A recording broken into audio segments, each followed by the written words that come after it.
تو سورہ بقرہ کی جو پہلی آیت ہے الف لام میم ذالک الکتاب لا ریب فیہ، اللہ نے آگے بتا دیا. پہلے تو چیلنج کر دیا، چیلنج کا کوئی آج تک جواب نہیں دے سکا. اس کے بعد اللہ نے آگے فرما دیا الذین یؤمنون بالغیب. کامیاب لوگ کون ہیں؟ کامیابی کن لوگوں کو نصیب ہوگی؟ کون لوگ دنیا میں کامیاب ہوں گے؟ اللہ نے بتا. ایک میں اور آپ بتا دیں، اور ایک وقت کا کوئی بڑا آدمی، دانشور آدمی، سمجھدار آدمی کوئی بات بتا دے تو اس لوگ اس کو مانیں گے، اس کو سمجھیں گے. اگر سمجھ میں نہیں آتا پھر بھی مانیں گے، کہیں گے نہیں یہ بڑا آدمی ہے، یہ دانشور آدمی ہے، سمجھدار آدمی ہے. تو میرے بھائیو، آج دنیا میں سب سے زیادہ علم والا اللہ کی ذات ہے. اللہ کی ذات نے فرما دیا، اللہ نے فرما دیا قرآن کی پہلی آیت کے اندر الذین یؤمنون بالغیب. وہ لوگ جو غیب کے اوپر علم لاتے ہیں، آخرت کے اوپر علم لاتے ہیں، موت کو مانتے ہیں، عالم برزخ کو مانتے ہیں، مرنے کے بعد قبر میں حشر نشر کو مانتے ہیں، حساب و کتاب کو مانتے ہیں، قیامت کے دن کامیابی کو مانتے ہیں، جنت دوزخ کو مانتے ہیں، اور کرامن کاتبین کو مانتے ہیں، نماز اور روزہ دین کے اوپر چلنے کے اوپر کامیابی کو مانتے ہیں، دنیا کے اندر گناہ کرنے سے ناکامی کو مانتے ہیں. اللہ فرما رہا ہے یہ علم غیب ہے جو اللہ کو بنا دیکھے مان رہا ہے، اللہ کے رسول کو نہیں دیکھا، ان کی سنتوں کو مان رہا ہے، ان کی بتائے ہوئے باتوں پر عمل کر رہا ہے. صحابہ کو نہیں دیکھا لیکن صحابہ کے طور طریقے پر چل رہا ہے، ان کی باتوں پر عمل کر رہا ہے. قرآن کو نازل ہوتے ہوئے نہیں دیکھا لیکن قرآن کو مان رہا ہے. یہ علم غیب ہے. یہ علم غیب کے اوپر جو یقین کرتا ہے، علم غیب کو جو مانتا ہے، وہ یقیمون الصلاۃ. اللہ نے آگے فرمایا دوسری صفت کیا؟ جو نماز کی پابندی کرتا ہے، نماز کو قائم کرتا ہے، نماز کو پڑھنے کو نہیں کہا، قائم کرتا ہے. قیام کا مطلب ہے اس کے تمام احکام کو، تمام چیزوں کو، تمام مسائل کو، تمام ضروریات کو، سب چیزوں کو پورا کر کے نماز کو پڑھتا ہے. 5 وقت نماز کی پابندی کرتا ہے، ٹائم ٹو ٹائم پڑھتا ہے، نماز کے ٹائم کے اوپر نماز کو ادا کرتا ہے. وہ یقیمون الصلاۃ، جو یہ نماز کی پابندی کرتا ہے. پھر آگے اور کیا فرمایا؟ وَيُقِيمُونَ الصَّلَاةَ، نماز پڑھتا ہے، زکوٰۃ دیتا ہے. وَمِمَّا رَزَقْنَاهُمْ يُنْفِقُونَ، اور جو ہم نے اس کو دیا ہے اس سے اللہ کی راہ میں خرچ کرتا ہے. غریبوں کو چن چن کے دیتا ہے، جو غریب مستحق ہیں ان کو جا کے دیتا ہے. اعلان نہیں کرتا، میڈیا کے ذریعے سے نہیں بتاتا کہ میں دے رہا ہوں، میں فلاں نیک اعمال کر رہا ہوں، میں فلاں غریبوں کو دے رہا ہوں. نہیں، بنا بتائے ایک ہاتھ سے دے، دوسرے ہاتھ کو پتہ نہ ہو. ایسے لوگ اللہ والے ہیں جو لاکھوں کروڑوں خربوں روپے اللہ کی راہ میں دے دیتے ہیں، لیکن دنیا نہیں جانتی، میڈیا ان کو نہیں جانتی، برابر والوں کو پتہ نہیں ہوتے. ایسے نیک لوگ بھی دنیا کے اندر، ہمارے شہر کے اندر، ہمارے آس پاس میں لوگ موجود ہیں جو بہت زیادہ پیسے دیتے ہیں. یہ میڈیا میں چوچلے کرنے والے، یہ میڈیا کے اوپر دعوے کرنے والے، ہم یہاں دے رہے ہیں، ہم وہاں دے رہے ہیں، ان سے زیادہ لاکھوں گنا زیادہ دیتے. بہت سے لوگوں کو تو میں بھی اپنے آنکھوں سے دیکھتا، اپنے آنکھوں سے دیکھ رہا ہوں، جانتا ہوں، لیکن نام نہیں لوں گا. جب وہ اپنے آپ کو نہ معلوم رکھا ہوا ہے تو میں کون ہوتا ہوں بتانے والا.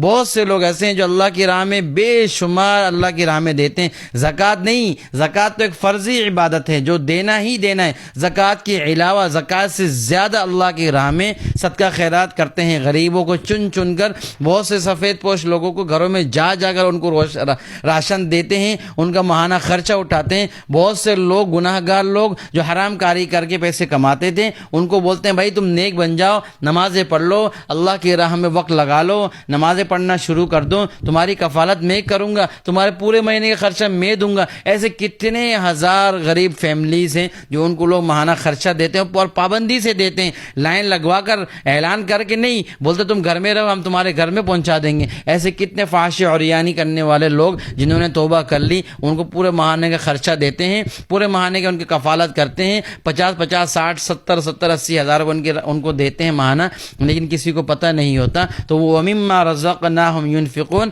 ایسے لوگ جن کو ہم نے دیا ہے اور ہمارے دیے ہوئے پیسوں میں سے وہ اللہ کی راہ میں غریبوں کے اوپر خرچ کرتے ہیں. اور پھر آگے کیا فرمایا؟ وَالَّذِينَ يُؤْمِنُونَ، اور وہ کتابیں وہ چیزیں جو ہم نے نازل کی ہے اس کے اوپر ایمان لاتے ہیں. والذین یؤمنون بما انزل الیک وما انزل من قبلک، وہ چیزیں جو ہم نے نازل کی اس کے اوپر ایمان لاتے ہیں اور اس سے پہلے جو کتابیں نازل کی تھی اس کے اوپر بھی ایمان لاتے ہیں. وبالآخرۃ ہم یوقنون، اور آخرت کے اوپر یقین کرتے ہیں اور آخرت کے اوپر ایمان لاتے ہیں. تو اللہ آگے کیا فرماتا ہے؟ سننے والی اور سمجھنے والی بات ہے، توجہ کے ساتھ سننے والی بات ہے. اولئک علی ھدی من ربهم واولئک هم المفلحون، وہی لوگ ہدایت پر ہیں اور وہی لوگ کامیاب ہیں، وہی لوگ کامیاب ہیں. آج ہم کامیابی کس کو سمجھ رہے ہیں؟ جس کے پاس پیسہ ہے، جس کے پاس دولت ہے، جس کے پاس طاقت ہے،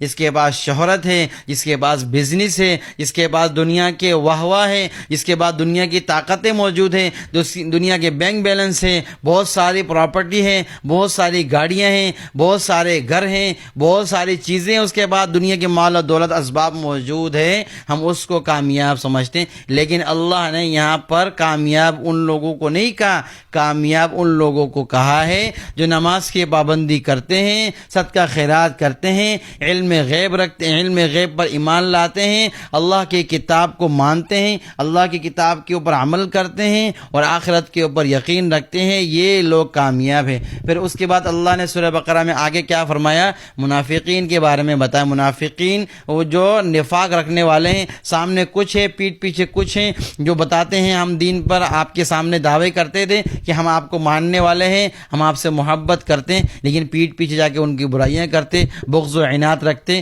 تو منافقین کا ذکر فرمایا. اس کے بعد آگے بنی اسرائیل کا ذکر فرمایا اور اللہ تعالیٰ نے اس میں کیا بتایا کہ بنی اسرائیل کے اندر ایک بندہ قتل ہو گیا. موسیٰ علیہ السلام کے پاس آ کے ریکویسٹ کی کہ آپ دعا کیجئے کہ ہمیں قاتل کا پتہ لگ جائے. تو موسیٰ علیہ السلام کے اوپر وحی نازل ہو، اللہ نے بتا دیا کہ ان کو بولو کہ بقرہ، سورت کا نام بھی بقرہ ہے، بقرہ کہتے ہیں گائے کو، اسی موضوع سے ہی اس کا نام رکھا گیا ہے کہ گائیں ذبح کرنے کے لیے بولو اور اس کا ٹکڑا مقتول کے جسم سے لگانے بولو تو مقتول زندہ ہو جائے گا اور پھر بتا دے گا کہ قاتل کون تھا. ایسا کیا گیا تو وہ زندہ ہو گیا، اس نے بتا دیا قاتل یہ ہے. تو اس قصے سے اللہ نے یہ بتا دیا کہ تم مرنے کے بعد کے اوپر یقین نہیں رکھتے کہ اللہ تعالیٰ مرنے کے بعد لوگوں کو زندہ کریں گے، ان سے حساب و کتاب کریں گے، ان سے سوال و جواب کریں گے. تو تم اگر نہیں مان رہے تو دیکھ لو اس مقتول کو کہ یہ بھی زندہ کھڑا ہو گیا.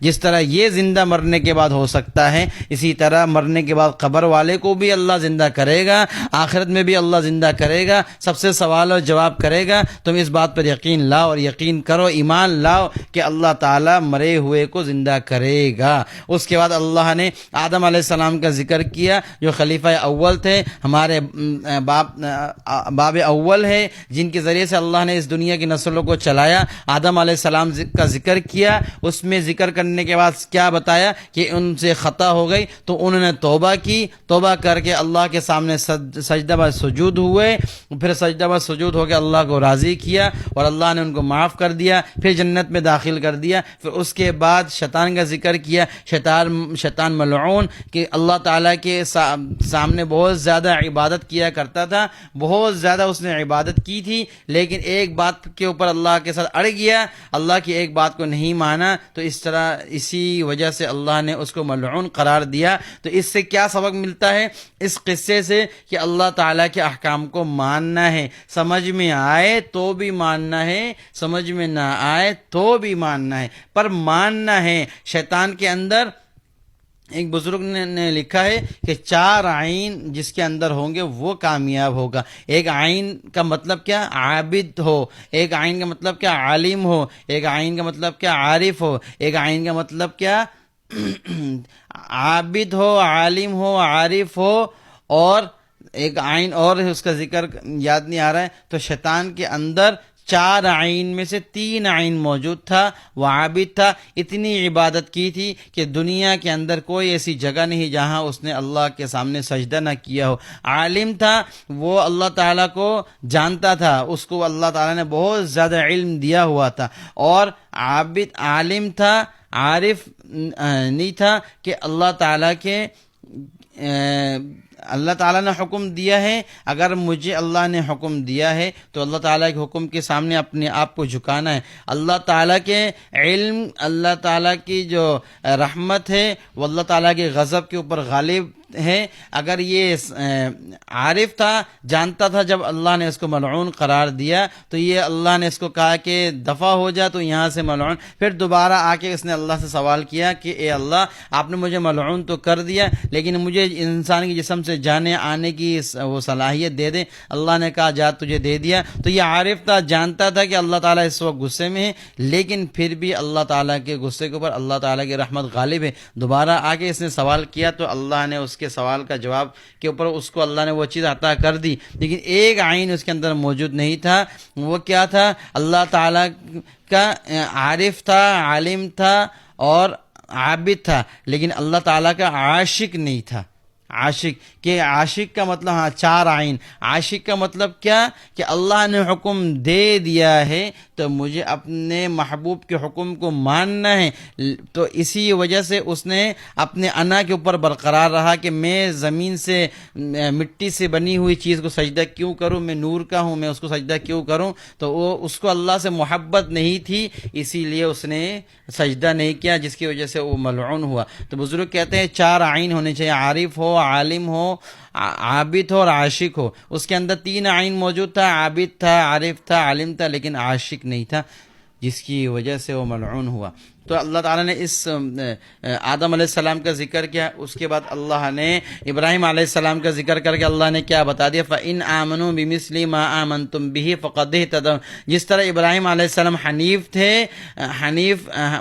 حنیف تھے، اپنی باپ کی بات کے اوپر عمل نہیں کیا، توحید پر عمل کرنے والے تھے، اسی طرح جو اللہ کو مانے گا، اللہ کے توحید کو یقین کرے گا، اس کے اوپر ایمان لائے گا اور اللہ تعالیٰ کے بتائی ہوئی باتوں پر عمل کرے گا، وہی کامیاب ہوگا، اور اس سے ہٹ کے جو عمل کرے گا وہ ناکام ہوگا۔ اللہ تعالیٰ نے اس صورت کے اندر خلاصتاً یہ بتا دیا کہ ان چیزوں پر عمل کر کے تم کامیاب ہو سکتے ہو اور ان چیزوں پر عمل کر کے تم ناکام ہو سکتے ہو۔